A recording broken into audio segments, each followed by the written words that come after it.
Want to build advanced pop-ups in Divi 5 without relying on third-party plugins? In this video, I'll show you how to create a pop-up using the Divi 5 canvas and unlock trigger options that Divi doesn't offer out of the box. By default, Divi 5 only lets you trigger pop-ups with things like button clicks or scrolling to a specific section. That's fine, but it's limiting. So we're going to take it further. I'll give you custom code that adds advanced triggers, including an exit intent trigger when users move their cursor out of the browser, a scroll percentage trigger, for example, when someone reaches 60% of the page, and a time delay trigger, where the pop-up appears after a set amount of time. These triggers can be combined, and once one of them fires, the others won't. All fully session-based, so visitors won't see the pop-up again and again. There's one more important problem we'll solve. By default, a Divi canvas only works on the page you're editing. But in this tutorial, we'll turn it into a site-wide pop-up that works across all pages of your website. By the end of this video, you'll have a clean, reusable pop-up with 3 advanced triggers running smoothly without extra plugins. Let's jump in. As mentioned earlier, we're building this pop-up site-wide. To make that happen, we're going to add the pop-up to our global footer. Since the global footer appears on every page, our pop-up will also be available everywhere on the site. I'm deliberately choosing the global footer instead of the global header. The reason is performance. The header should load as fast as possible, and we don't need this pop-up to load immediately when the page starts loading. Placing it in the footer allows the header to remain lightweight and fast. If you don't have a global footer yet, you'll need to create one first. I'm using my demo website here. If you're interested in how I built this demo site, you can follow my free Divi 5 course. I'll leave a link in the description. In that course, we cover all the new Divi 5 features and build a complete website from scratch. Once your global footer is open, go to the main canvas dropdown and add a new canvas. Give the canvas a name and set it to Append Below. When the canvas is created, choose a 2-column layout. Let's start by styling the background. Open the section settings and set the background color to black.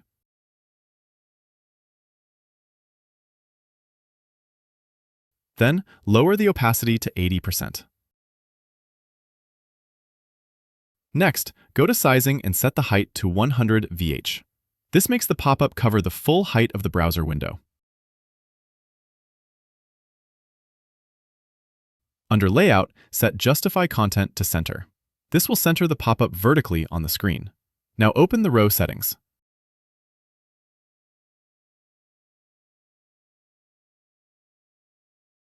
Set the background color to white, and under Sizing, set the width to 800 pixels.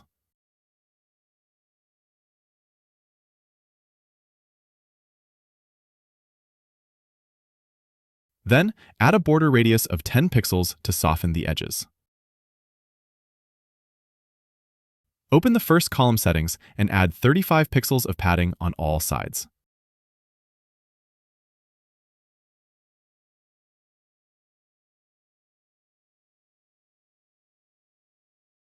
Inside the first column, add a heading module.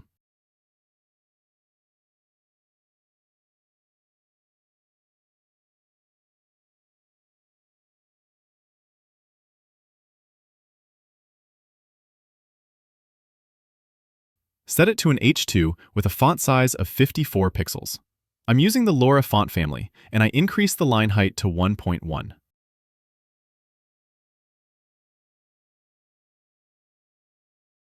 Below the heading, add a text module.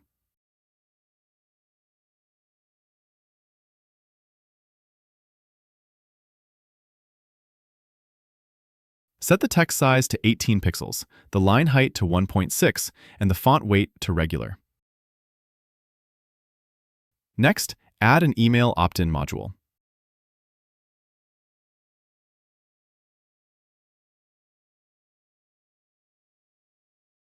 Remove the title and body text since we don't need them.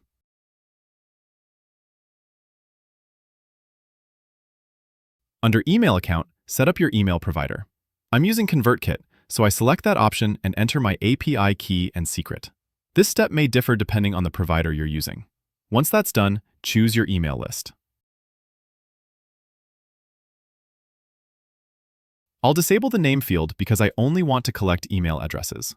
For styling, set the background color to white. Under Fields border, set the border to 1 pixel with a dark color.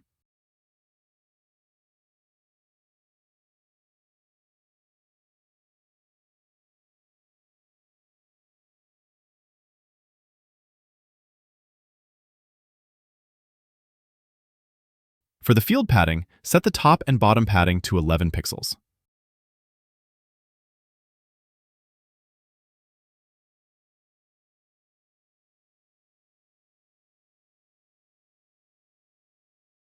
Now let's style the button. Set the background color to green.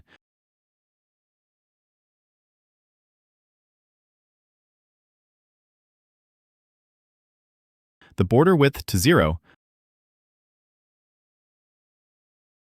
The font size to 18 pixels, and the text color to a dark color.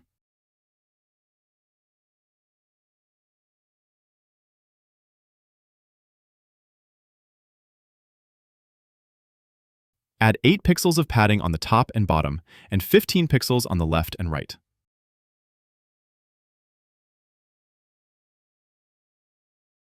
Disable the icon, and under spacing, set everything to 0 pixels.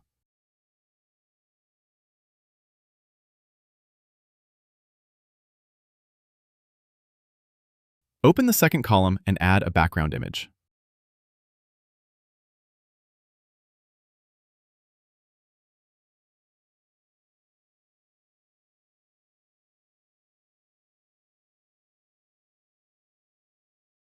Now we need a close button for the pop-up. Add an icon module. Choose the cross icon.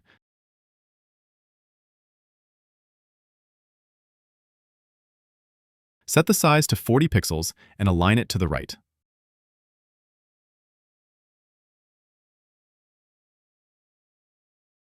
To make the icon close the pop-up, go to Interactions, choose Click, set the effect action to Hide Element, and set the target element to the section. If we test this now, the pop-up will appear immediately, so we need to hide it on page load. Open the section settings, go to Interactions, choose Load, set the action to Hide Element,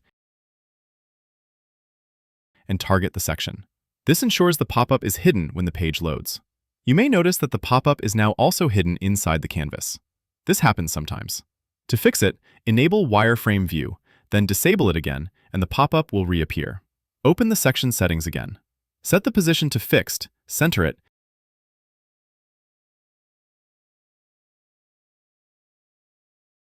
and set the Z-index to 999,999 so it always stays on top.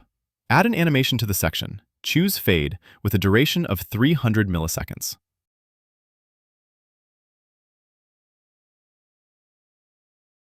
Then, open the row settings and add a zoom animation with a duration of 500 milliseconds and set the starting opacity to 100%.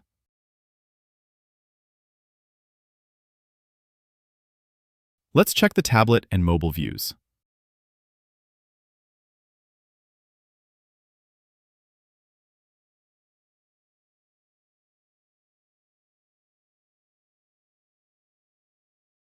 For tablet, set the row width to 90%.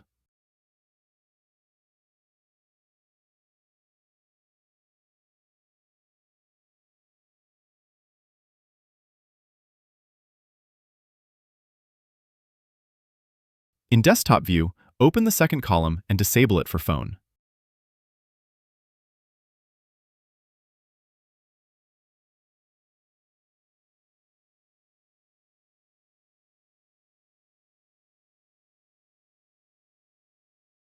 Duplicate the icon module and move it to the top of the first column. Disable this icon for desktop and tablet.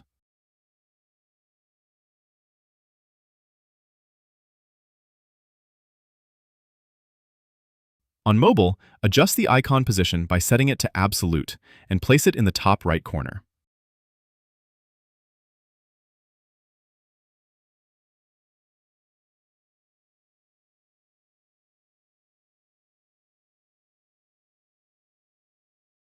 Let's save and test everything. For now, I'll use a button trigger to test the pop-up. In my main canvas, I already have a button in the global footer, so I'll use that.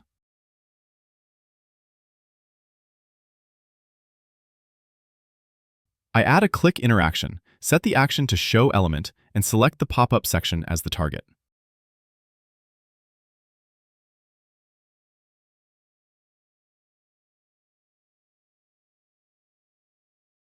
Save and reload the front end.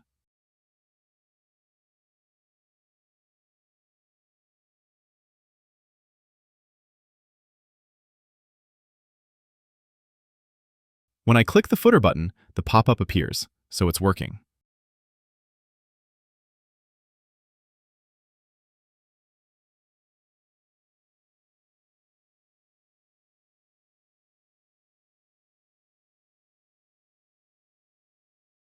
Tablet view looks good, mobile view looks good, and when we click the close icon, the pop-up closes as expected.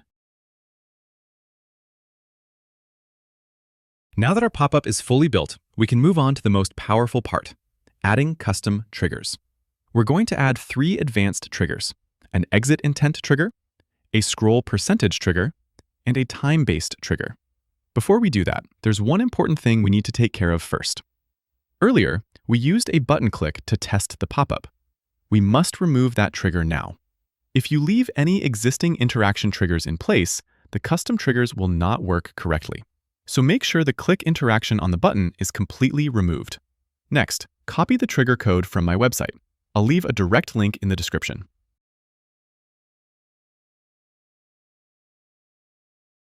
Once you've copied the code, go to Divi, to Theme Options, to Integration. Paste the code into Add Code to the of your blog and save your changes. This script includes all 3 triggers: exit intent, scroll percentage, and time delay. You can use all of them together or disable individual triggers. Once one trigger fires, the others won't fire anymore. Everything is session-based, so the pop-up won't keep appearing repeatedly for the same visitor. I'll show you in a moment how to disable specific triggers. The script needs a hidden element inside the pop-up to trigger it. Let's create that now. First, copy the trigger Divi exit trigger.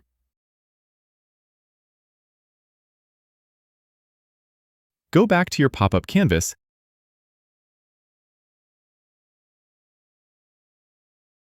and add a divider module below the email opt-in module. Disable Show Divider. Set the height to 0 and set the top and bottom padding to 0. Now open the Advanced tab, go to Attributes, and add an ID attribute. Paste the trigger ID as the value, Divi exit trigger. Then add an interaction. Choose Click and select the pop-up section as the target. Save everything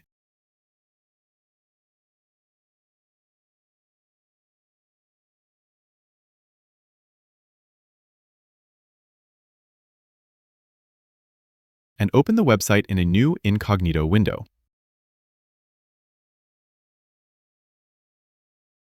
When I move my cursor out of the browser window, the exit intent trigger fires, and the pop-up appears. Now, if I scroll down the page, the scroll trigger does not activate, because one trigger already fired.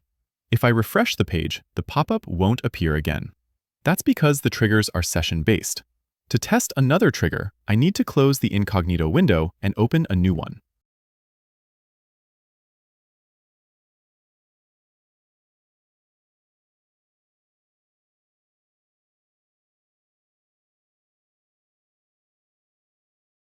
Now I scroll down the page. The scroll trigger is set to 60%, and once I reach that point, the pop-up appears. Let's quickly go through the code so you understand how to control it. At the top of the script, you'll find the pop-up ID and the session ID. These make sure the pop-up only shows once per session. The first trigger is the exit intent trigger. This trigger only works on desktop because it relies on mouse movement. To disable it, simply cut the */ and paste it below the exit intent block. The code will turn gray. That means it's commented out.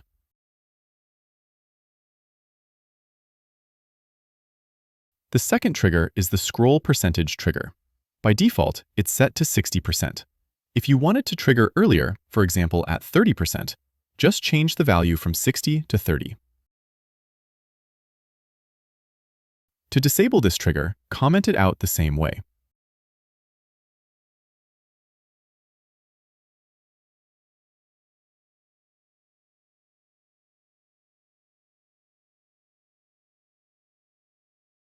The last trigger is the time-based trigger. It's set to 12 seconds by default. If you want it to trigger faster, change 12 to something like 6. To disable it, comment it out, but make sure you don't comment out the very last line because that line closes the pop-up logic.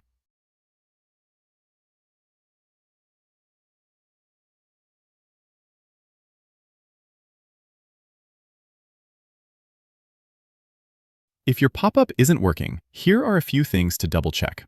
Make sure there are no other interaction triggers still active.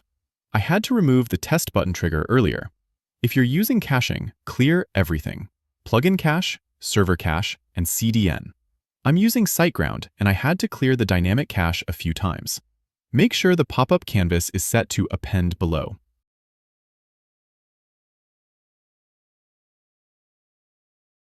Confirm that the trigger ID is spelled correctly. Divi exit trigger. Make sure the hidden divider has a click interaction that targets the pop-up section. Always test in an incognito window and close it completely before testing again so the session resets.